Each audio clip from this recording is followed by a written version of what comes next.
Guillochage is the mechanical creation of patterns.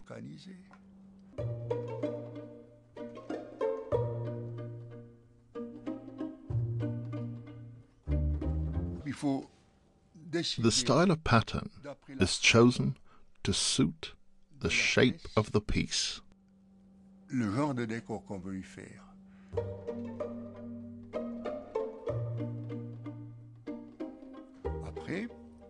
The next step is to create an original for the engine to copy,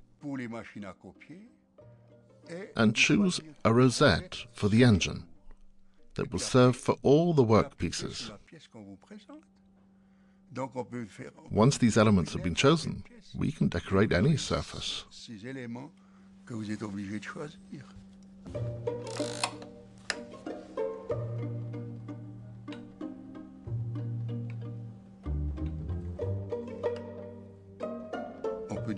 It's true to say that all guillochage is done by hand. The engine is one hand, and the cutting tool is the other hand. End of story.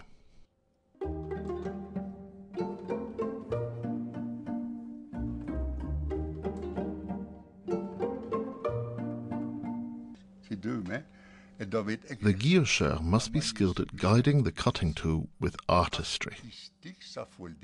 I've noticed how the guillocheur who's most in control isn't the one who looks at how the piece is turning out, but the one who watches the metal shaving at the tip of the tool, adjusting its size with his thumb. There are no two ways about it. It takes a personality with a passion. Anyone who thinks he can do guillochage like a turner churning out 100 pieces in a big lathe has no chance of succeeding.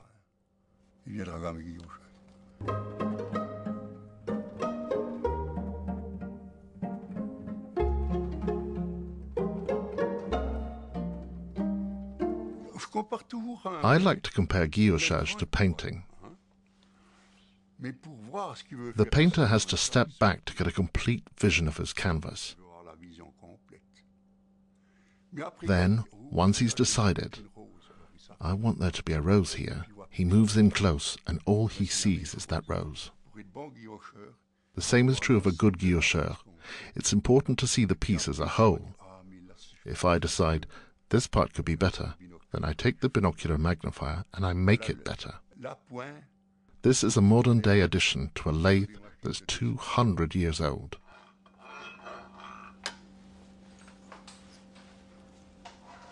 The hardest task by hand is setting and guiding the cutting tool, because ultimately all guillochage is done with a cutting tool.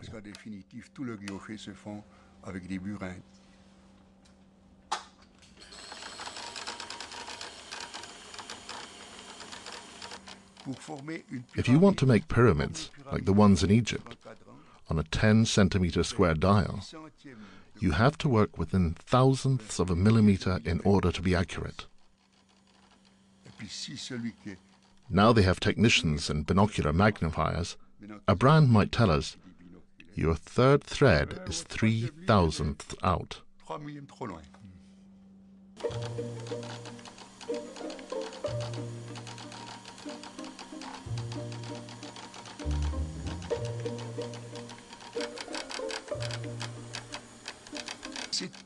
People look at all these tiny, even dots and think no one could engrave that.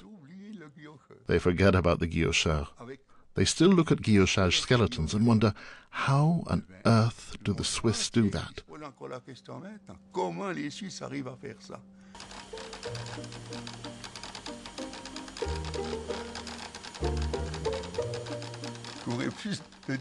Stopping work would be harder for me than carrying on. I can't imagine a time when I'll no longer be in contact with my profession.